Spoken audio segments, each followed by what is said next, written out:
We are thrilled that you've decided to take some time out of busy schedules to join us again for this conversation about the arts and the vote. I'm always happy to be with Michael and Sarah in space and to be joined by colleagues who do this kind of work, especially now. Personally, it has been a very hard day. And frankly, a hard few days. The loss of Ruth Bader Ginsburg, um, the state of our world, the refusal to charge any of the officers in Breonna Taylor's murder has made me certainly really have to dig deep down to find any kind of hope and any kind of brightness right now. And I gotta say that doing this and talking about how we use our art to spur activism, to help change the world, is the bright spot for me today. So thank you for joining us. I think you're in for a real treat tonight. Michael? Thanks, Willa. To echo what Willa said, as folks know who've been with us in sessions before, we have been making sure that we share some resources at the beginning of our time together in an acknowledgement of the times we live in, but also the history that we live amidst. So I'm putting two things in the chat right now. The first is a resource list of anti-racism practices, particularly aimed at those working on a personal journey towards autonomous anti-racist behavior and beliefs. But it's also really useful if you're in a teaching or sort of institutional context. So that's a link there. And then the second link I'm going to share right now is a link to a document that gives you access to lots of organizations state by state around the United States that work for and support Black lives and Black causes. So you can follow these organizations, you can volunteer, advocate for and with them. You can also give money and resources. So both those lists are there. And then we want to take a moment, and as we have before, as we enter this space, just going to share a digital land acknowledgement, which feels more important all the time, to make sure that we take the time and space to think about where we are and who we're with and what's come before. This is something that Willa shared with me this summer. It originated with Adrienne Wong from Spiderweb Show in Ontario. And I'm going to put it in the Zoom and I'm going to read it aloud. Since our activities are shared digitally to the internet, let's also take a moment to consider the legacy of colonization embedded within the technologies, structure, and ways of thinking we use every day. We are using equipment and high-speed internet not available in many indigenous communities. Even the technologies that are central to much of the art we make leaves significant carbon footprints, contributing to changing climates that disproportionately affects indigenous peoples worldwide. I invite you to join me in acknowledging all this, as well as our shared responsibility to make good of this time and for each of us to consider our roles in reconciliation, decolonization, and allyship. By the way, my name is Michael Rohd. That's Willa Taylor in the other box on the screen right now. I work with an organization called Center for Performance and Civic Practice, who is hosting this event. My job title there is Lead Artist for Civic Imagination. I'm a theater maker. Willa Taylor, many of you, all of you might know, a theater artist, a scholar, teacher, facilitator, chef, but we won't go on with the list. And she is at the Goodman Theater, where she works and does really powerful work with Chicago's young people and communities. And this is the first in a series that we're calling a virtual civic imagination series. And today's conversation with guests you're about to meet focuses on the relationship of art and the vote at this moment in time in this place. We're super grateful for the folks who are going to spend time with us. I'll take up no more time and space other than to say there'll be conversation. There'll be space for questions from you. We're going to split the session first to focus with a group of folks around a project from the Goodman Theater. that Willa is about to contextualize and introduce. And then we're going to spend time in our second half with the amazing and wonderful Joan Lipkin from Dance the Vote. So Willa, I pass on to you for our time around Fannie Lou Hamer. Thank you. So, as many of you know, and probably as many of you have had to do, we have pivoted as a theater that cherishes live performance and being in proximity with one another to doing all of our work on Zoom. And that was pretty much how the summer went. We thought at first that we might be back in the fall, but clearly it became clear fairly soon that that was not going to be the case. So all of the work that we had done around season planning and getting ready to open our shows, we had to put the kibosh on. But because of three very intrepid artists and activists, I would say, they decided that that wasn't enough. So one of the shows that we were going to open with in the Owen space, one of our two spaces at the Goodman, was an incredible portrait of Fannie Lou Hamer. For those of you who may not know, Fannie Lou was an activist, was an everyday person in Mississippi who wanted to vote and wanted to make a difference by voting, and she could not. And so she decided to do something about that because that wasn't enough for her. And so she became an activist around voting, working with SNCC, working with SCLC, working with multiple organizations, and really using her voice, both as a singer, but also as really a woman who understood the hardships and the legacy of slavery in a very concrete way to try and make a difference in her own community. The play, which we did a stage reading of last year in our New Stages, New Works program, was the overwhelming favorite of the New Stages Festival, and was to, again, open our season. And when it was clear that it could not go into the theater, these three people decided that it still needed to be heard. And I am thrilled to welcome Cheryl West, the playwright, Henry Godinez, the director, and Adam Belcuore, the producer of Fannie Lou Hamer, Speak on It. Thank you all so much for joining us today. I'm thrilled to have a chance to talk to you. And I'm thrilled to see you, actually, because we don't get to see each other that often. So, Cheryl, can you talk a little bit about why you thought Fannie Lou Hamer, the play, was what needed to be heard right now? Well, I think we're at a time that we are so in need of inspiration. And one of the things about Fannie Lou Hamer was that she believed in hope, because without hope, you start to feel helpless. And she never allowed herself to feel helpless. And I think in this time when we've got a pandemic, unemployment, evictions,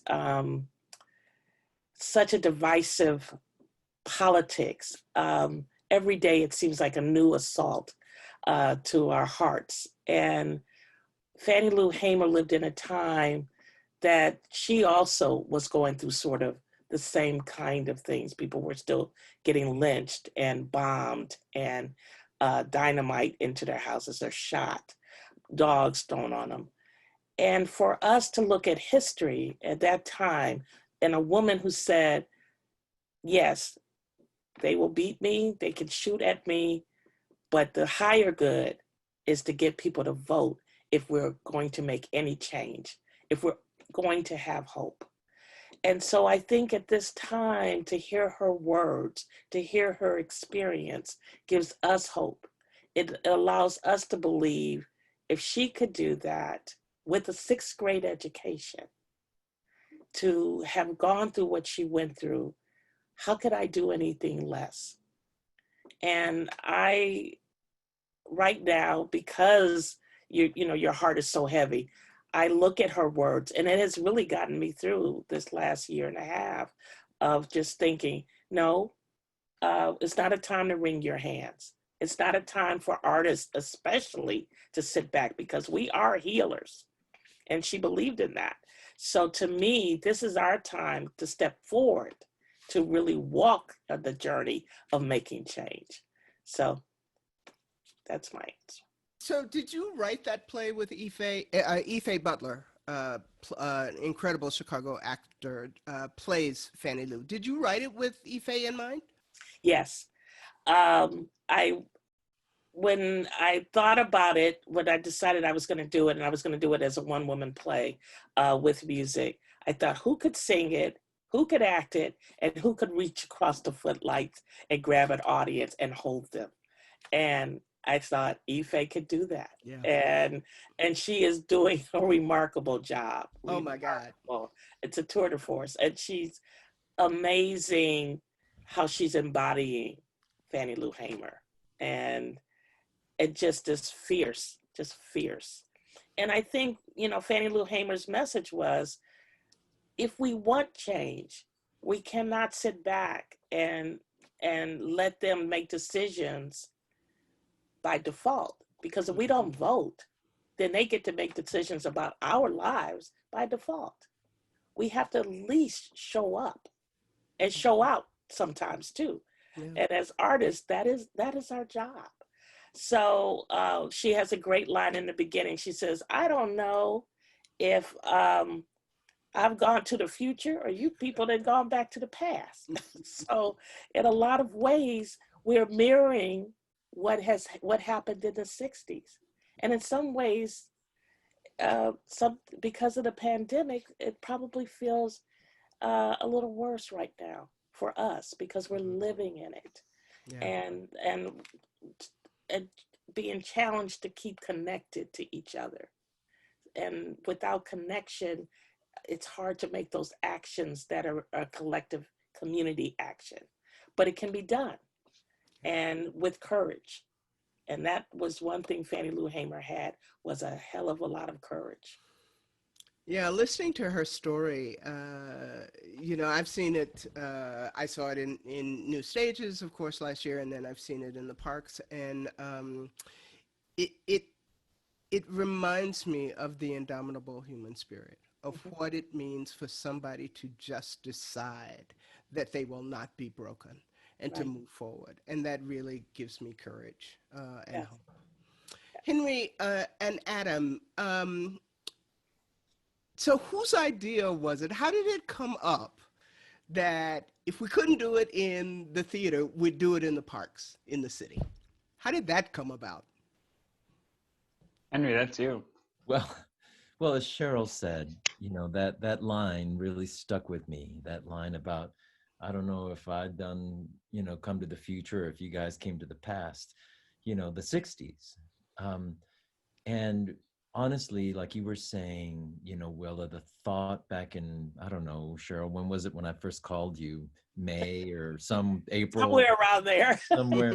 And I said, Cheryl, I just cannot, I literally could not sleep thinking that the show wouldn't happen before the election. So in the spirit of that line, I thought about, you know, one of the great influences on my career, and that's Luis Valdez and Teatro Campesino, and what they did in the 1960s in taking what they called actos, short plays, out in pickup trucks, out to the fields to educate and inform migrant workers in the fields about, you know, pesticides, about the right to unionize, about all kinds of things. So, you know, I just went, well, heck, we could do that, you know, not in the fields, but in the neighborhoods. Yeah. You know, and I thought, you know, what if we just got an old pickup truck, an old beat up 1960s pickup truck, and, you know, put Ife and Felton, our musical director and our guitarist, into the truck, and just drove to different neighborhoods throughout Chicago and parked at the end of the block, invited people to come out and sit on their stoops, bring out their lawn chairs, and just do the play. And God bless Cheryl, she jumped on that and was like, yes, yes, but we have to abridge it. Can't be, an hour and 20 minutes long. And I said, oh my God, of course you're right. And then we took that idea to the Goodman, and, everybody got behind it 110%, and it was just beautiful to see everybody, including the board. They said they took it to the board and it was like, yes. But of course, my old beat up pickup truck became like this fabulous trailer that opens up into a stage that has this incredible skin wrapped around it that, shows Fannie Lou like raising her fist in protest with a bunch of her quotes around it, and a little stage that Ife and Felton play on. Yeah, I think we have some photographs of that. I am very jealous of that trailer. Let me just say, and I am trying to figure out how we keep that trailer once Fannie is over. Yeah, there you go. Yeah, yeah. I love that photo. And that moment in the show. Oh, it's just it's been a summer of like old school theater making, rough and tumble. We're all of us across the board at the Goodman, Cheryl, Ife, Felton. It's like we were all, 20-year-old scrappy theater makers again. It felt good, right? Yeah, it did. No big scene shops to build stuff. No big, not a lot of bells and whistles. So Adam, how did you shepherd this into the parks? I mean, I know you had a gazillion conversations with the Parks Department and with the city, and just the notion of doing live performance in the outdoors during this pandemic was something that the city was very concerned about, right? Yeah, absolutely. And that the key to it all was partnerships. The idea of going alone and trying to get this out into the community, like, Henry's great idea around putting it on the back of a truck was then filtered into a number of people's hands. Scott Kahn, our production manager, and Bob and Rock, our leaders, and just talking about what relationships we have, and the city and what they had done with Night Out in the Parks and movies in the parks over the summer. They clearly had established protocols around safety. Scott, our production manager, worked with his team to figure out how to keep the actors and the team safe behind the scenes. And so making that overture to the parks and in DCASE, the Department of Cultural Affairs and Special Events in Chicago, and talking to Mark Kelly and connecting with the Night Out in the Parks people and saying, is this a relationship we can forge? And that was the beginning of what unfolded in a very tedious, slow process around safety, because it's a really, challenging time to bring people together. But as Cheryl said, you can do it. It is challenging, but you can do it. So yeah, it's I can get into the details and minutia that will bore you all to tears, but safety, and ultimately we didn't. Henry's concept of the flatbed truck from Teatro Campesino was something that we ultimately figured out that we couldn't actually deliver exactly, right? Conceptually, but what we were able to take is the core idea of what this could be, and think about, okay, what can we achieve? We can't have a lot of artisans making a truck and outfitting a truck. We don't own a truck. What can we do? We've got to rent a trailer. Well, how do you create an image on a trailer that feels appealing to the eye and sort of supports the story? Oh, we've got a graphic designer that can design a wrap that goes on that truck. And all of a sudden, our graphic designer that usually is making posters and designing the web images is a set designer. Yes. So there's an innovation quality of being able to figure out how these resources that we usually marshal in other directions all of a sudden are being used in different ways. And I know that, so we are doing 9 different parks over a couple of weeks, 3 weeks. Thursdays, Fridays, and Saturdays. And we looked for some guidance from DCASE and our partners there around parks that they had worked in with arts events before. But one of the things that was important to us as well was to be able to take it into communities where we already had established partnerships. And so we, Adam and I sort of went through the list of parks that the park district suggested to us, and really fine tune and tweak that based on the partnerships that we already had in those communities. And one of the things that was really essential that we felt, of course, was we're going to do a play about a voting activist. People got to be able to be out there and understand and learn about voting and registering to vote. So Adam, talk a little bit about sort of partnering with League of Women Voters and Zeta Phi Beta sorority. Sure. Yeah, we reached. It was Willa's great suggestion of reaching out to League of Women Voters and as well as the sorority, and it's been great because they have boots on the ground, so to speak. They've set up tables. We had to do that in a responsible way, but we really provide resources so that if patrons are either not registered to vote, they can vote on site. If they have questions about voting in their area, we've got resources available to them. We can point them, if they want to be safe, and just look on their phones or wherever else, to a website. There was a lot of thought put into how do we provide the resources in a safe way. And it's just great to have them there. We also sort of worked in public service announcements that go into the pre-show music that direct the patrons to the table so that they can sign up. And what's been great, we great anecdotes. Just a pair of sisters the other night said, my sister didn't think she was going to vote, but after watching the show, she changed her mind. So we at least got one so far. But that partnership has been great. Yeah, that might be the one that turns the page. Cheryl, what was it like to take your 2.5-hour script and condense it to 40 minutes? Were there things in particular that you wanted to highlight? Were there things, parts of Fannie's message that you wanted to get across? How did you also think about the songs that Ife just channels like Sunday morning church? One of the things, because of the safety protocols, in the larger version, the longer version of the show, we actually involve the audience in singing as well. And some of the protocols, because the city, we cannot do that because of COVID. So that was the first thing I had to do, was to extract all the sort of encouragement. Come on, sing with me. It didn't stop people, let me just say. That's what I hear. We were having church on Saturday for sure. Right. So that was the first thing that I had to really look at. We also shortened a lot of the songs, just for time. And I think for me, it was sort of chiseling and getting what is the message for her at this time, and taking away all the things that are great about her story, but how could I laser focus it for this time period?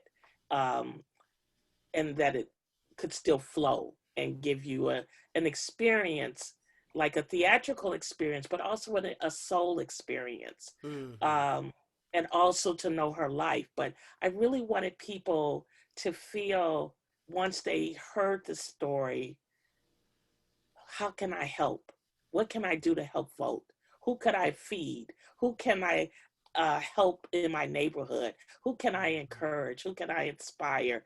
That's what I wanted, is small actions can lead to larger actions. So if someone comes to see this and thinks, what can I do? Because one of the people who said that they weren't going to vote, Ife was telling me, said, not only am I going to vote now, but I'm going to sign up to be a poll worker. Wow. So these are the things that I think what's wonderful about theater is that we lose ourselves in somebody else's story and it becomes our story.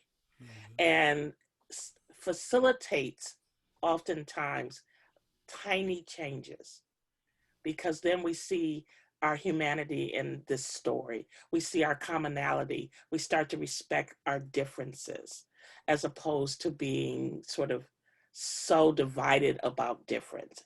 You know, it's honoring differences instead of being so angry about differences. So I think that if people can come and see this and feel inspired for one small action, and it might be reading a kid a book about civil rights. It might be, you know what, I can go to the grocery store for Miss So-and-so who can't get out herself.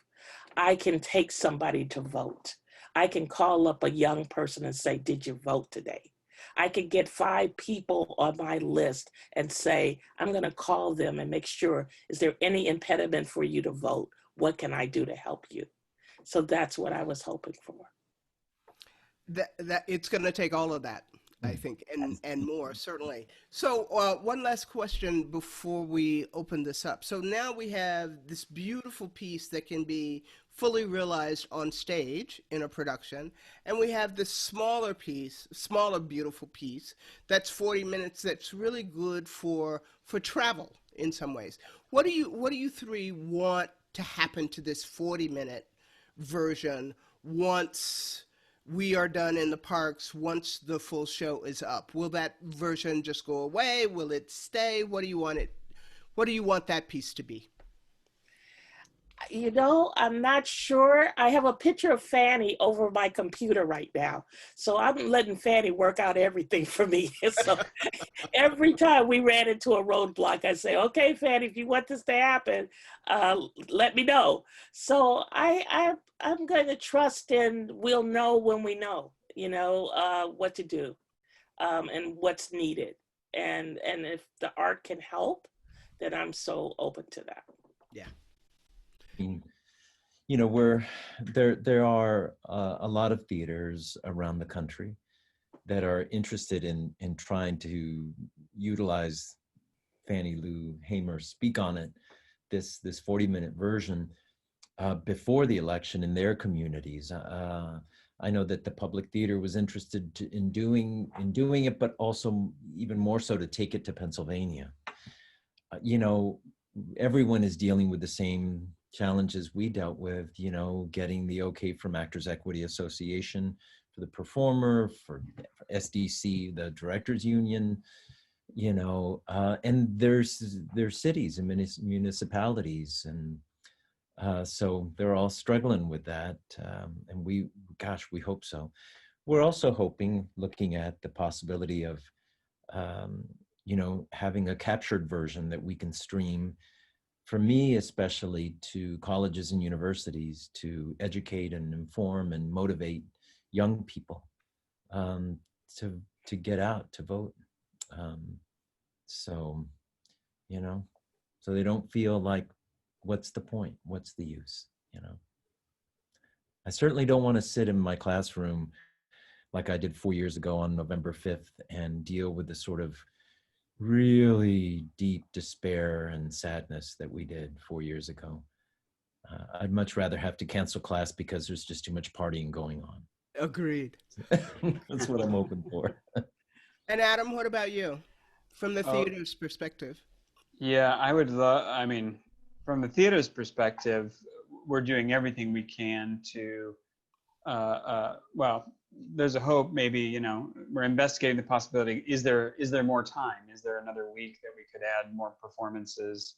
So, you know, at least 3 or more performances, wouldn't that be lovely? And then, as Henry said, you know, what can we do with the capture? Our in-house team has recorded it. We're working with Cheryl and Henry and the team to sort of see what we can do with that recording. How do we get it out? How do we create a sort of consolidated effort amongst many other theaters, potentially colleges, create something that really can cause a lot of attention and take the message even further. Great. And of course, we're using the capture and study materials that we've created to send to all of our schools so that all of the high schools that we work with will have a chance to see the show. and really learn about this incredible activist, Fannie Lou Hamer. I want to open this up to questions from all of you. You can just put them in the chat.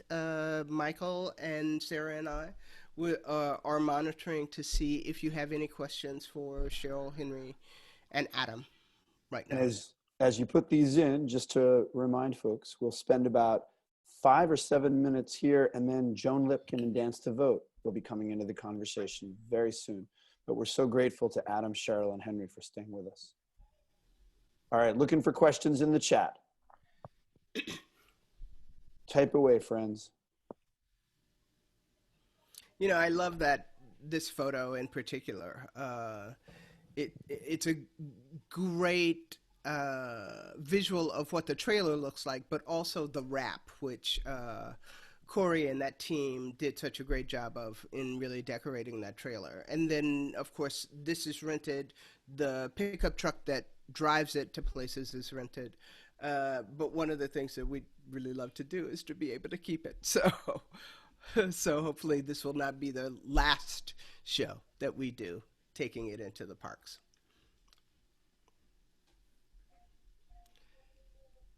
So there's some questions popping up around, are there panel ideas and Q&As that can happen post-show, or maybe that could even be frames that you share with others who decide to do the show? Or how does one utilize your film? Is there a link to, people want to see it, Cheryl. People want access to your work. They do. That's what the questions are. Here's one from Emma. So the capture is not done yet, and we don't know. We are investigating. Adam, I guess this is a great question for you to answer. What are the protocols around sort of getting the capture out to people? Sure. So the first thing is the unions have to be approached, and an arrangement needs to be made with all the artists that is as per their union. And so that's just a contractual thing that has to go through. And then there's the distribution of it. How do we share it? How do we get the word out about it? Who is able to share it? And all that needs to be determined in advance of making the deals with the unions. So a lot of it is conceptually who gets it, and then how far is it going, for how long, so that the artists are compensated and a deal can be made. So we're in the midst of doing all of that, and then also talking about how it gets shared. Oh, and not to mention creating the actual capture itself. So our video guys are editing it this week, and hopefully it will be available around the week of the 5th of October. So Adam, about a month before the election. There's a question here from Emma. I know there's some questions about funding and unions, and that's all important, I know, but I'd love any of you, maybe Adam, starting with you, how have your community partners been involved? I think that would be really useful for people to hear you speak to. Yeah, absolutely. So what we did was we put together a little team of from our fundraising, community engagement departments, and marketing departments, all of which have, of course, relationships in this community from their respective points of view. And that team of people reached out to each of the communities that surround the parks and engaged not only the League of Women Voters and, oh, I'm terrible with the sorority name. Willa, help me. Zeta Phi Beta. Zeta Phi Beta, thank you. I was never Greek, so I don't. Well, I am, and I'm not a Zeta, so I was a little annoyed that it wasn't the Deltas that were invited, but that's another story. And then through looking at the community around each park, we had some organizations that we had existing relationships with, like Willa suggested, and we also reached out wanting to lift up Black businesses and other organizations, nonprofits that were doing good work in those communities and giving them an opportunity to reach the people that we are reaching. And so we had, for example, in the first performance, What's Good in Inglewood, as an organization was there, and they were popping popcorn and providing smoothies for kids and waters and just supporting the community. It was great to have them there. And those are kinds of the ways that we've been doing it. But each park is a different community, and therefore different community partners are aligned with that particular performance. And then we did a lot of the marketing department, because we were conscious of distancing, social distancing. There's no printed materials, so everything is embedded in a QR code that you can use your phone to get. And once you open that link, then you see a list of community partners with a little description about each one. Um, so these are all relationships that we have worked a long time to establish and to really nurture, and hopefully this will give us even more impetus to do that kind of work. I want to say, as we get ready to move on, I just want to say thank you, but also congratulations for like such an amazing project that's having such success there, and that's clearly inspiring so many other people. And I think it's relevant to note that, you know, through Willa's powerful ask, we have a playwright, a director, and a producer here together. And it's very clear that this project couldn't have happened without all three of them working hand in hand, and also with Willa, of course, and the partnerships that she has been leading the building of at Goodman for years and years. So we're really lucky to get to hear about the project this way. Thank you. Absolutely. And I'll just say one last thing about that this was a theater-wide effort. From the people who reopened the theater so that rehearsals could happen, to the cast and crew who are getting tested every couple of days for COVID, to all of the marketing staff and all of the development staff that helped make sure that we had the money to do this. It was a real team effort, and I have to say it felt very good to be making theater again. Indeed. And you know, Michael, that also includes, there's a moment in the play when Fannie says, you know, pull as you climb people, right?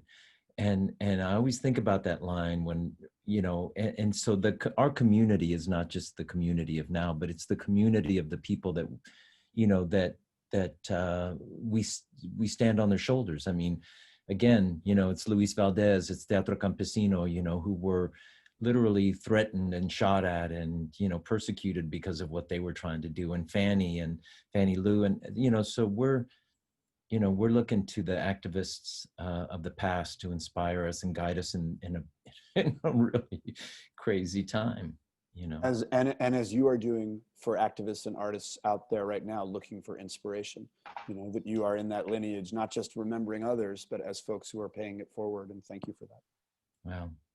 Yeah, thank you all so much for joining us for this. It's such an incredible production. Congratulations on the work that has happened with it, and congratulations on just getting it up and making theater again and moving it into communities. And I am thrilled to really sort of pair this part of the conversation with the part that's about to come up around Dance the Vote. So, Michael? Thanks, Willa. Adam and Cheryl and Henry, you are welcome, please, to stay in the conversation, but we'll ask you to turn your cameras off, I think.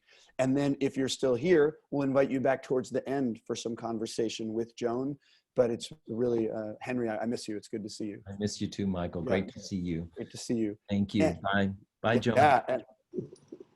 And I'm going to sort of bridge us. And it's very funny, Joan. I was thinking about introducing you. And in a way, it's kind of hard because I've known you a long time, but I don't necessarily think about your extensive biography and body of work. So I like know how to say, Joan is an artist, an activist, a theater director, a playwright, an organizer, a producer, an artistic leader, someone who's been very meaningful to many people, both in education and in the arts world and in the world serving LGBTQIA kind of contexts, and working around disabilities, and even as those terms have changed. So there's no way I can encompass all that you've done or do other than to say, folks, look up Joan Lipkin in St. Louis at that uppity theater company, or you'll see lots of stuff come up. But she's a wonderful artist and friend and colleague. And I don't want to make you do your bio, because you're here for, I think, a really important reason to you.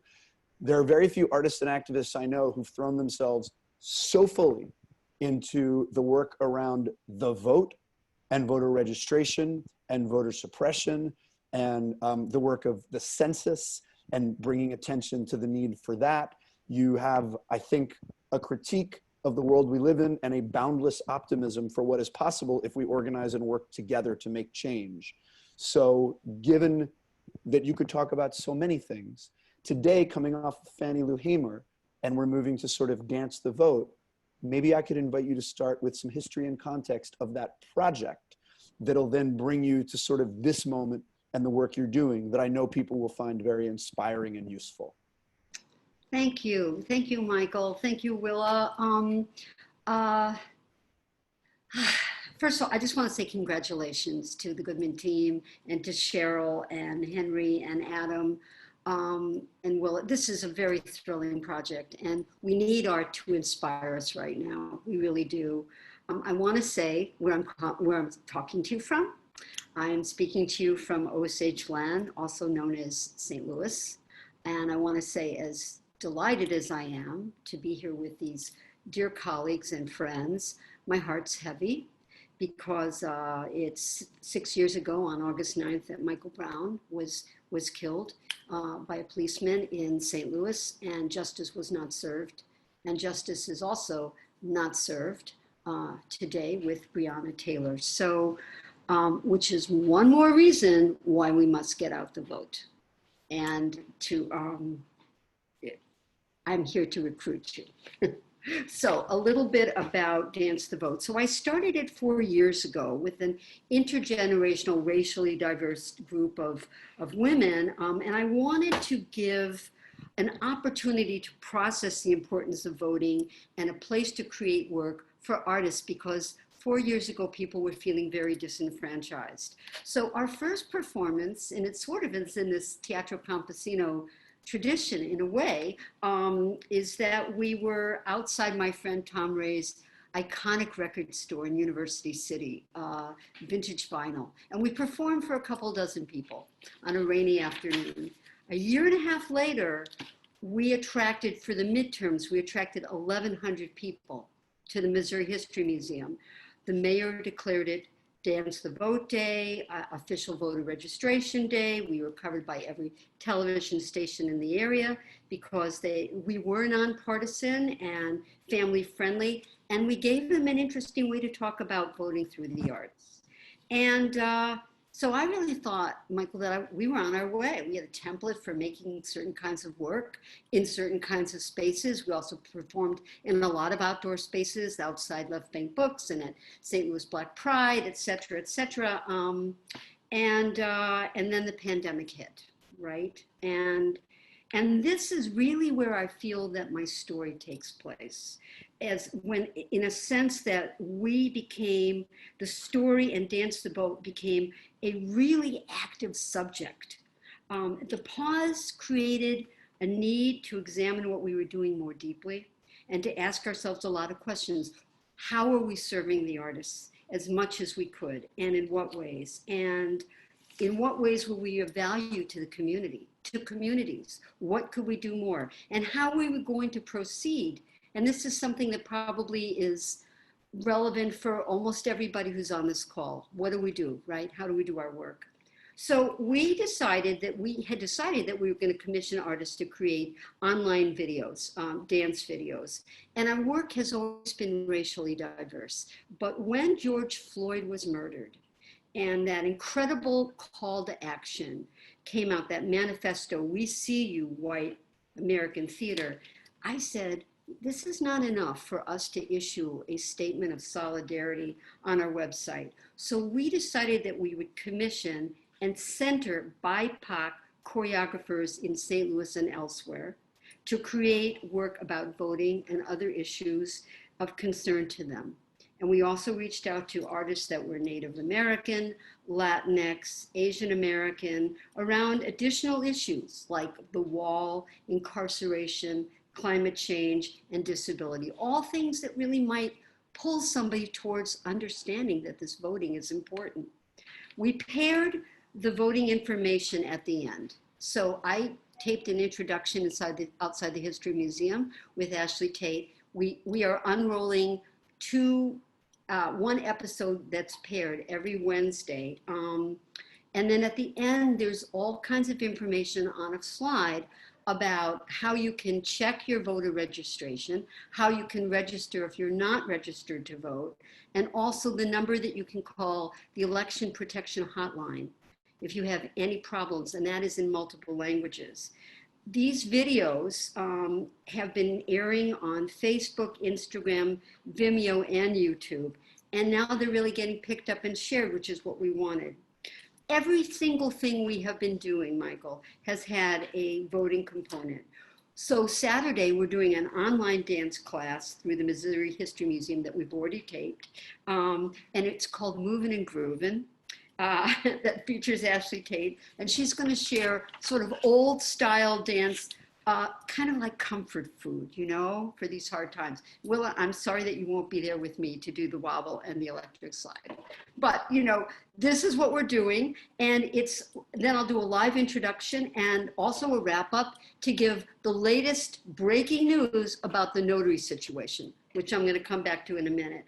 Joan, can I ask you a question? Sure. And then, not to interrupt you because you'll keep going, but I want to know, I want to hear more. Yeah. Folks have put in the chat, how did you fund this? So I want to invite you at some point to make visible to folks sort of how you put together the resources to do all that you're doing. Do you want me to answer that really quickly now? Wherever it fits in your story. Sure. You know, yes, I'm really glad, Martha, that you're asking that because it's needed. This is a funny story. My assistant said to me, Joan, we should do a birthday fund for you.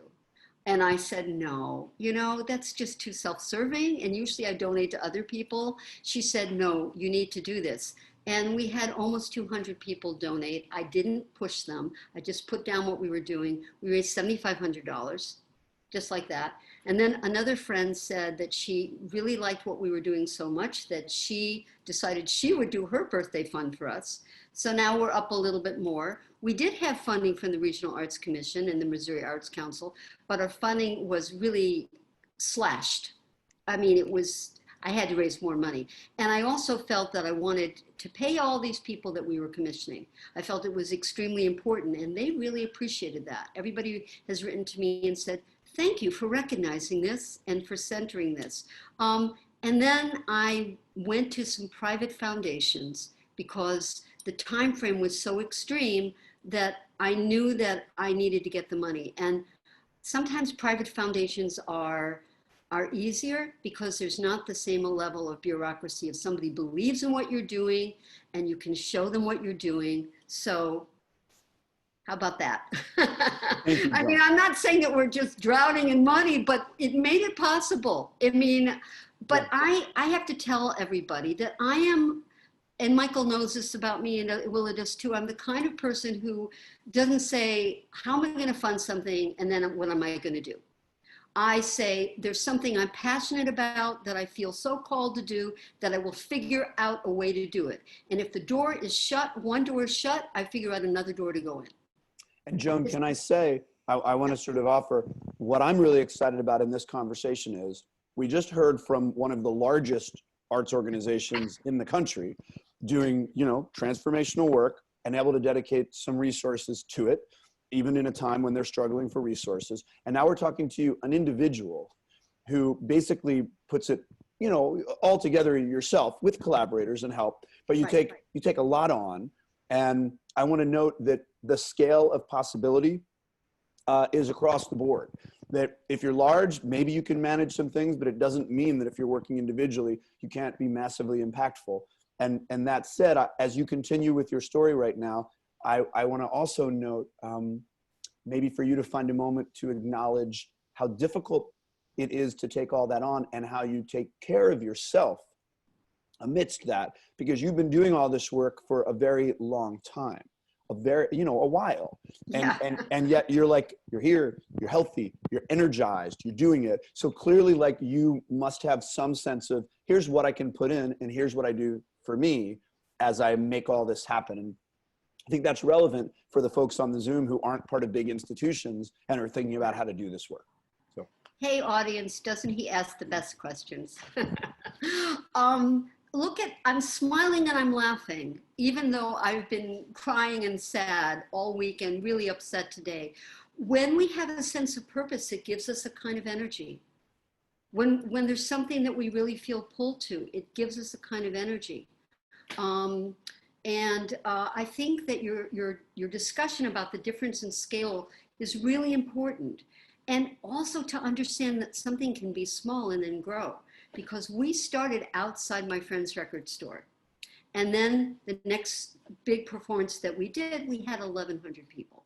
So I think that we should never underestimate the power of committed artists who are working. I don't think it works just to work by yourself. There is somebody who I know is actually attending our call right now, Sabrina Tayus. She's a member of our team. I met her doing voter registration stuff or phone banking. I'm sorry, phone banking. She has registered over 5,000 people to vote. And she developed a team of people that would do that with her. So I think, yes, she's wonderful. Welcome, Sabrina. So, you know, it's important that we understand that we have agency. And it's great if we can work with a big organization and a big funder that gives us a lot. But I think that attraction is a powerful thing. And if people believe in what you're doing, a lot of times they will be attracted to what you're doing, right? This is how I got this birthday fund.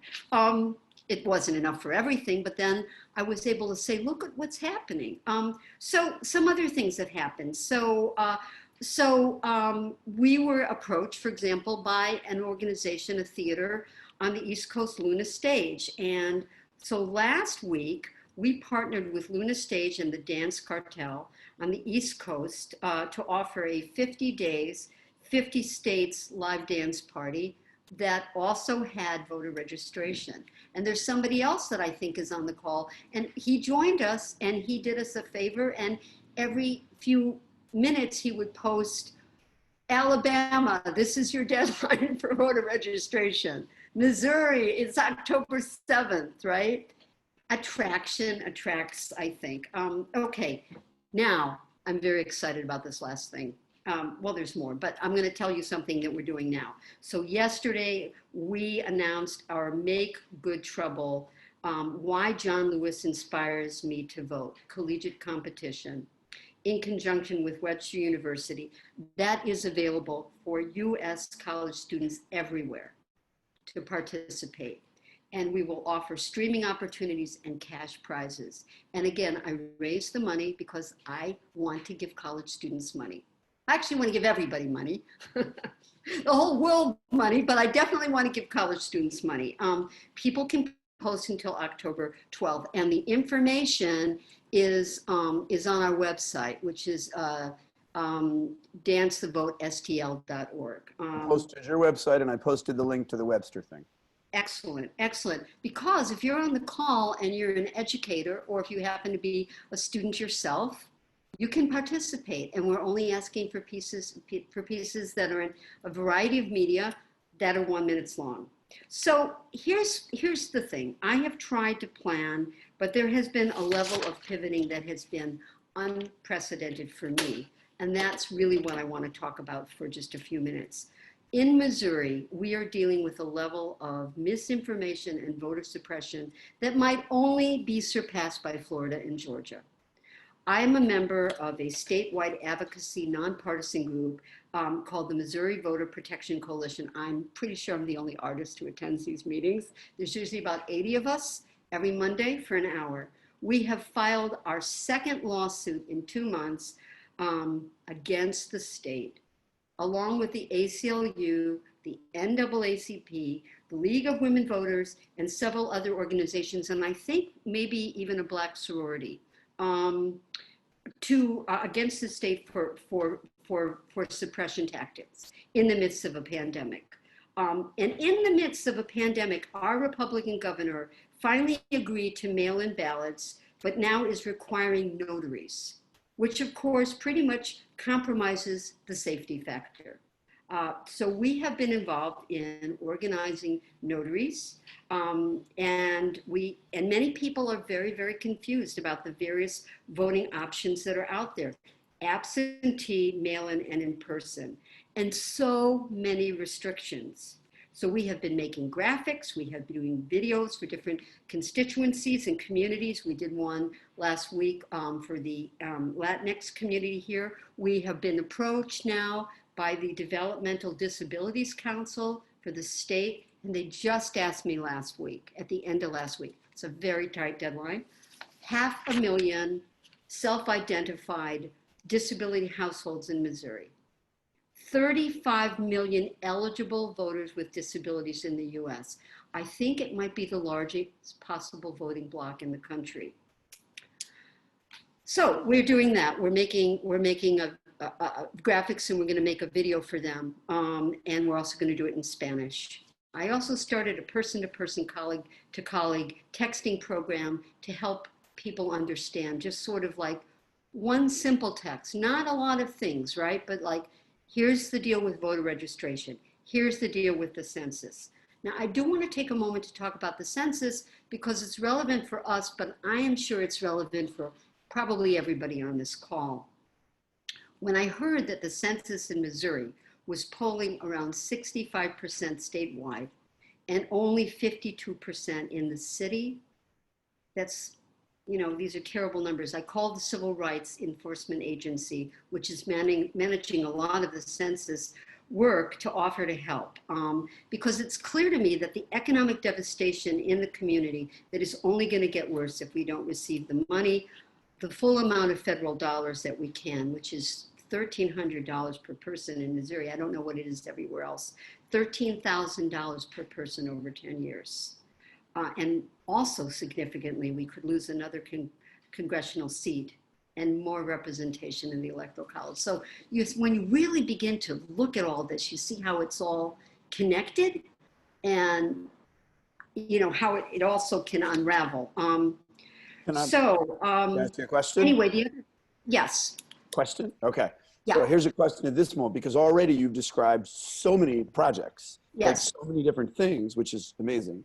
So Yeah. like thinking about the folks who are on the Zoom right now, who either are doing their own things or really wanting to activate in this moment. And this might just be what you're going to say coming up, or I'll just ask you to think about this. Sure. What's 2 or 3 things that you would say if you are thinking about, if you don't have a lot of history at engaging around the voter? So what are 2 or 3 things where you say, think about this, or work on this, or look into this in where you are, and this is a way you might be able to contribute or find an in? What might you suggest? That's a good question, because, you know, most of us who are artists, this is not our lane. This is not how we think. I think one thing you can do is find out, check in your community what the voter registration situation is and the deadlines, and do what I call the person-to-person, colleague-to-colleague, which is to create a text. And I actually sent one to Sarah that people can look at later, and copy it. I'm working with a theater artist in St. Louis. He said, Joan, he called me up. He said, I want to help. I don't know what to do. I said, how many friends do you have? He goes, We figured out he had 150 friends or colleagues that he could contact. So we created a text. It's very warm and personal, because it's different when somebody makes an ask. That's one thing you can do.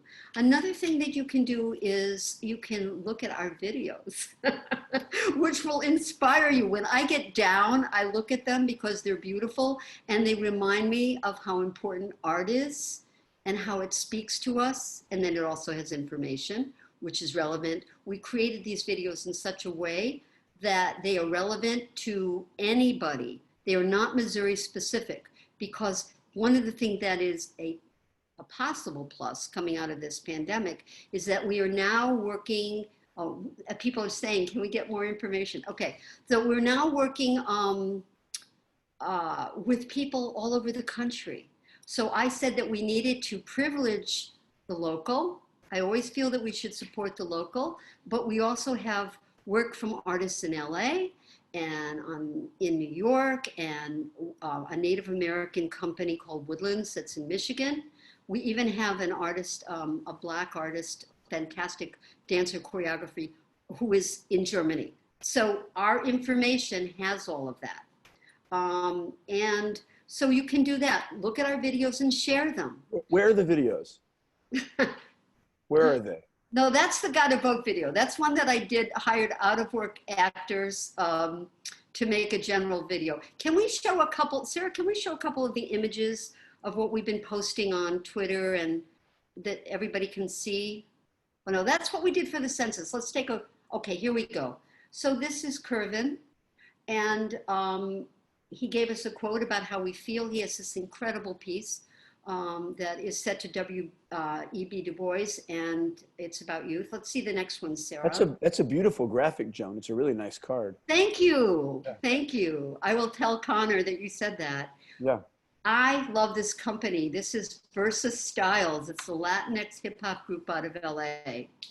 And so, we let people know that something is coming, and then we have a profile on each one. Can we see the next one, please, Sarah?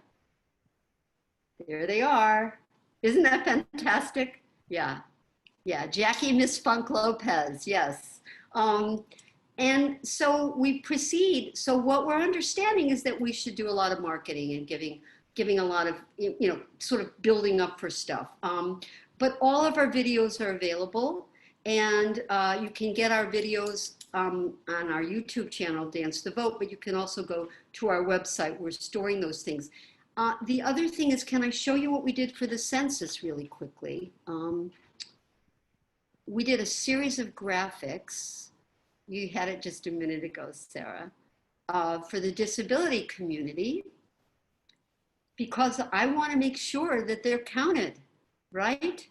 So we had a lot of fun making this graphic, and we're doing a whole series of these, and we're also, tonight, as a matter of fact, translating this one into Spanish. Nice. Okay, thank you, Sarah. Joan, do you think, I want to give folks a chance to ask you questions because I know they have them. Do you want to, is there something you want to say about the current moment of what you're doing before I turn to questions from them, or does that feel okay? No, I want to say something else, which is one of the things that I've noticed when you said if the people aren't usually doing that. I have been organizing and lobbying the arts and funding community in Missouri because nobody was doing anything about the census. So I called them. I called our funders. I called the Regional Arts Commission. I called the lobbyists for the arts, Missouri Citizens for the Arts. I called the St. Louis rep, and I said, this is going to affect everybody's funding. And I wrote a letter as a sample, and I said, do it. And they used my letter with my name on it, which is fine. But I think that, it's important to look at what's going on in your community and then to reach out and say, how can I help? Not what can you do for me, but how can I called the civil rights enforcement leader, and I said, what's going on with the census? He goes, oh, it's really not good. I said, give me the lowdown. I said, how can I help? And then I joined the committee and we started making stuff. And then the council called me up and said, we'll pay you to do some of this work. So, these are some possibilities, but I will stop. Oh, it's so helpful though. So helpful. Even just the last two things you said, calling up the council and others to talk about the census and how important that is as an activist and advocacy action. And then sort of like, somebody saying, wow, we'll pay you for the work because you helped us recognize how important it is right now. And because they need to get it done. And because they need to get it done. And the deadline is they should have asked us to do this a month ago. But here's the thing. This is the moment that we're all in. We're blindsided by all this. There is so much going on between racial inequity and the pandemic and climate change, right? And the constant gaslighting from the folks in Washington that people not being able to be in their usual work, and that people are they're just trying to recalibrate. And so we need to take a deep breath, which I'm going to do right now, and say, okay, we got this. But we really have to intensify our efforts. And I do want to say that, I had the sadness that everybody's having. I had a lot of my own work as a playwright canceled. I had the venues in which I usually am working in shut. But for and I understand a lot of us are grieving and trying to figure out what that means. But to my mind, this is the moment that we are trying to save democracy. And I don't think I'm overstating that when I say it like that. So I'm just, yeah, if I have to make a video inside of less time than I would, and also figure out how I'm going to get it translated and make sure that it gets pushed out so that our sisters and brothers with disabilities are covered, then I'm going to do it. That's it. Thanks, Joan. I'm going to ask folks if you have questions for Joan to put them in the chat right now. I have a ton I can ask, but I want to make space for yours. Willa, while we wait for them to come up in the chat, is there a question you'd like to ask your friend Joan? Well, not a question, but one thing that I want to point out is that, Joan, when you first got started with it, you called on friends and collaborators and people that you already knew. And I think to think about what it means to leverage the relationships you already have to do the work. So it's not like you need to start from scratch reinventing the wheel. Start in your own circles. I mean, in the same way that Joan did a GoFundMe fundraiser for her birthday to raise money for the project.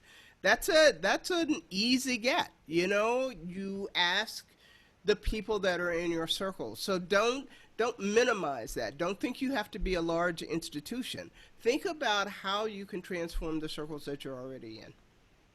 That is so valuable what you're saying, right?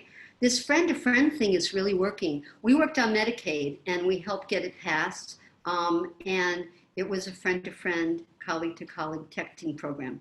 And I'm getting texts from people and organizations and campaigns constantly, but I don't always look at them. But Willa, if you text me, or Michael, if you text me, I'm going to look at it, right? Yeah. Same way, same.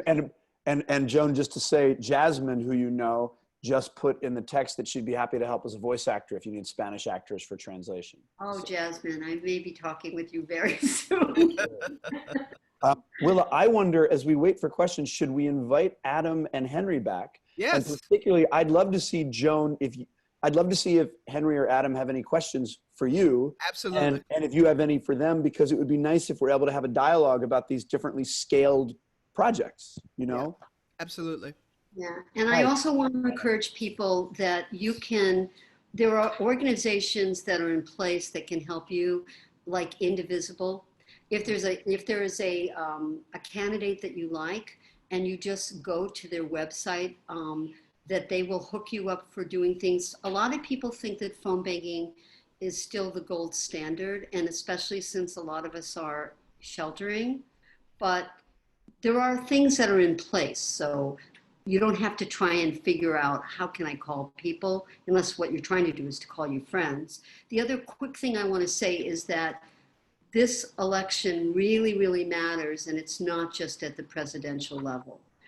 We're having terrible problems with voter suppression because of our Republican Secretary of State. We're having a spike in the pandemic here because of who is the governor, right? We have to flip the Senate in order to be able to get things done. So it's really important on all levels. Yeah. Thanks, Joan. Vote up the ballot. Yeah. Hey, Henry and Adam, thinking about the work that you've been doing from this, in an institutional context in partnership with parks, and I don't know, I'm curious if you have any questions for Joan. It's a very different project, but there's some real similar purpose there. And it's okay if not, I just want to make space for that. I mean, I just want to know how you do it, Joan, because you're amazing. As Michael was saying earlier, here we have, the resources and the manpower of one of the country's largest regional theaters, and it took all of our efforts. So I'm just in awe of you. That's all I can say, and really appreciate how broad your efforts are. Henry, the thing that's interesting, because I've also worked at big institutions, is you have more financial resources, but sometimes, and I offer this to the people who are on the call with us, when you're an independent artist or when you have a small organization, you can be really nimble. Yes. You don't have to get buy-in from the board. Well, you probably should get buy-in, but you can be nimble. So there's a value to the smallness of it. Totally. And then if you're really passionate and you have something that's exciting, then you begin to attract more interest and more resources. What I want to say to people is, yes, I get tired. Of course I get tired. And one of the ways I've been taking care of myself is by swimming, right? And trying not to watch MSNBC Every night, right? Every all night. day, 24/7. I know, Will, I've had to take my breaks, but but I really say that I think if we recognize the urgency of the moment and the fact that we have agency, these dance videos are fantastic. Yeah. And people are picking them up. The Dance USA is now showing them. So somebody said to me, why did you do this? And I said, well, I think we need inspiration. And I also think that we need to recognize and center our BIPOC artists right now and pay them. So when you have that and you hold that as a kind of core value that you want to be a really active ally, not just put something on your website, a statement of solidarity, which is important, but I'm really action oriented. Then, things can happen. That's everybody awesome. On this call can do something. It's true. It is true. Joan, I hope you saw Lynn Pace Green's question about do you work with young people and teens to activate them to help support this effort? I wanted to do this John Lewis competition, which I also hope that everybody will look at and will share with all of your circles, because we're really excited to hear the voices of college students and we want to give money away. I wanted to do it actually at all levels. Ideally, we would have done like a grade school version and we would have done a high school version, but the school situation here and every place else is very complicated. And I didn't think that we would be able to figure it out logistically. And I also was very concerned about the inequity of internet access and resources, right? So we decided, I went to Webster because I have a relationship with them, and I talked to the president. I said, I've got this idea. And then she said, okay, yeah, let me put you in touch with everybody else. So we've been developing it for a while, but ideally, I wish we were doing it at all levels. But because of the situation that we're in, we are focused on college. However, I do want to say that I made a point of saying, I also want us to specifically reach out to the community colleges. I want to see what the students at the community colleges have to say, and I want to pay them. So that's awesome. Yeah. I'm curious, for the three of you, what's been the biggest obstacle to getting the work out, to getting Fannie, to getting Dance the Vote?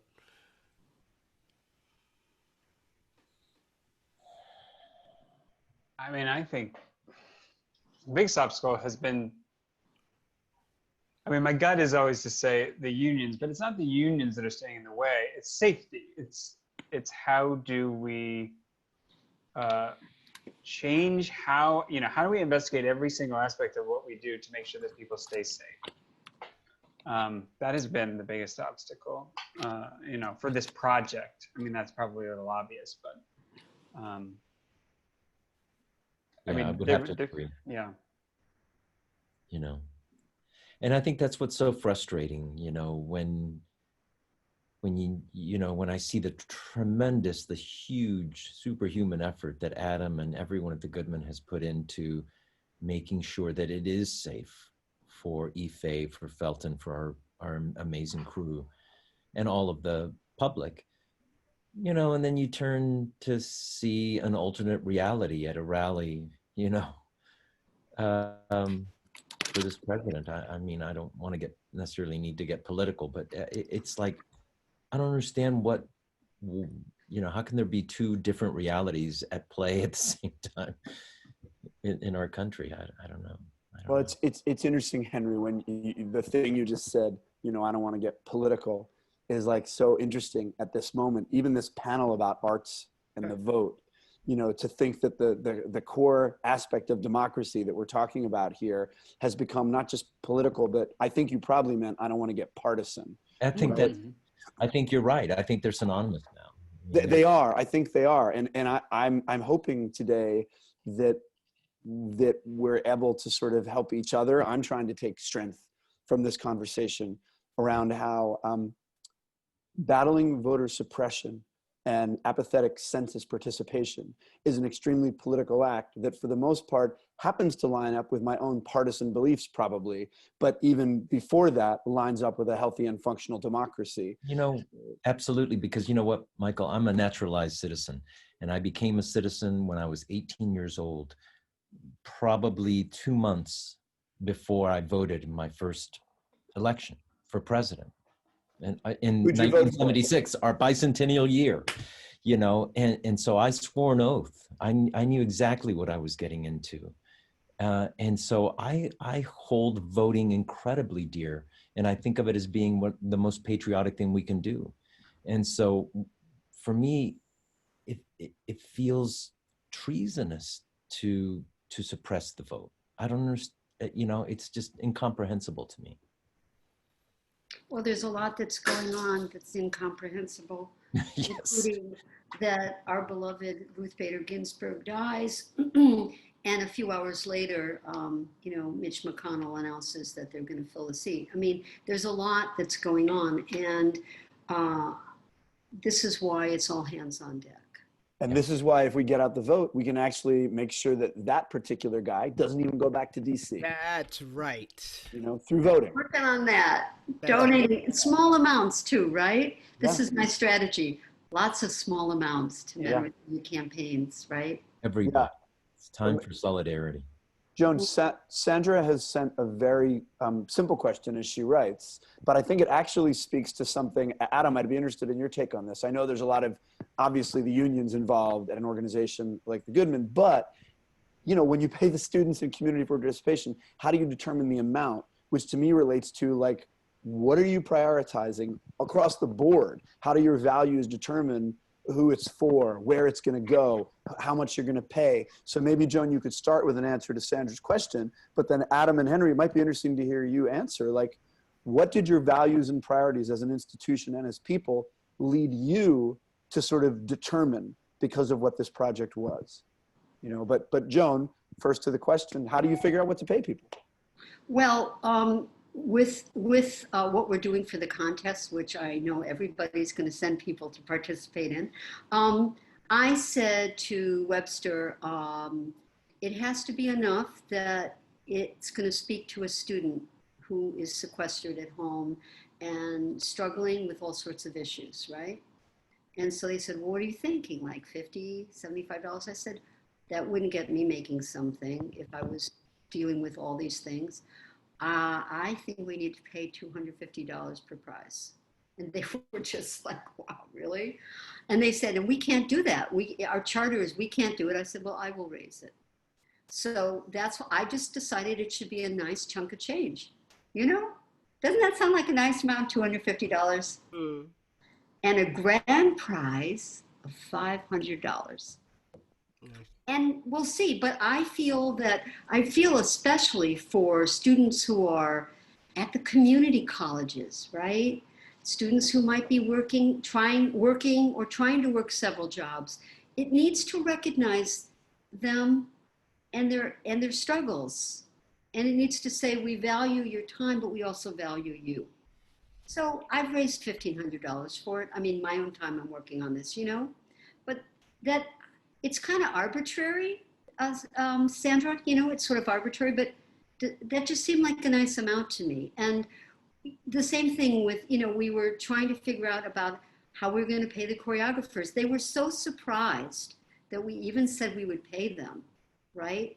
And dancers have a really hard time. So, you know, I just made this decision that we would do it.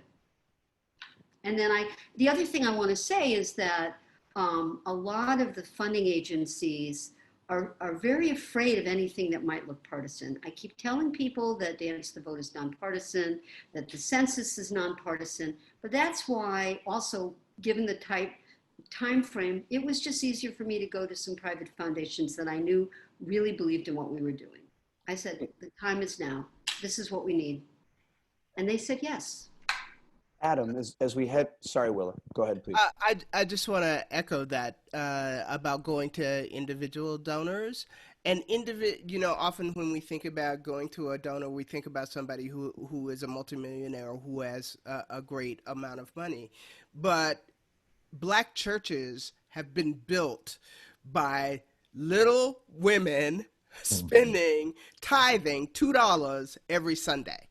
And that has built a nation of Black churches of wealth. And so don't dismiss what you can do with a few people giving you a little money. Yeah. Adam, as I want to make sure as we head into our last couple minutes, did you have any thoughts on sort of how for your project values and priorities led to practices or decisions that the project really led you to? Sure. I mean, valuing, like, certainly the community, when we look at sort of institutional values, et cetera, I think those community partnerships sort of speak to that in terms of how we were engaging with community. And we talked about that already. I mean, as far as the artists go, of course, we value the artists immensely. And right now, as many artists, there's a lot of talk about furloughs and staff, et cetera. But, the most obvious group of people that aren't working for us right now are all of the artists that we normally are employing. And they're not full-time staff, but they, we put money into their pockets throughout the year, and that's just not happening right now. So when we have the opportunity to bring Ife and Felton and the others in, we're of course beholden to union agreements, but we try to show them how much we value the fact that they're taking risks, that they're trusting us, that they're putting themselves out there by going above and beyond what those agreements require. Thanks. Willa, should I pass back to you? I just want actually to say a huge thank you to you, Joan, to Adam, to Henry, and to Cheryl, not just for your dedication and commitment to doing this kind of work, but for the quality of the work that you do and how you lift us all by example to make us understand that we can keep hope alive, to paraphrase Jesse Jackson. So I want to thank you all very much for that. And then I would also just like to remind people that the conversation of a large theater like Goodman Theater doing Fannie in the Parks and a smaller theater and individual artists like Joan doing Dance in the Vote really still comes down to the decision that you follow your vision and you follow what is important to you. And you set that as your bright line and you will not go wrong. Michael? Thank you. As Willa said, really grateful. And everyone who's on here with us, 2 weeks from yesterday, October 6th, and you'll get emails and see it on social media, we're aiming for the next in this series, which will, we hope, working on calendar, feature Tracy Hall from the American Library Association, previously the Joyce Foundation and the City of Chicago, along with some great artists like Liz Lerman and Marty Pottinger, we hope, and some others. So watch for that, plan to join us, and thanks for being with us today, and everybody stay strong, and we'll all just keep working. And before we go, we would be remiss without thanking Sarah, our tech guru who makes all of this run so smoothly. Sarah, could you come on? Yeah, could you come on and say hi? Woo! Thank you, Sarah. Thank you so much. Thank you all for joining us. And we look forward to seeing you. And please, please, please go vote. Go vote.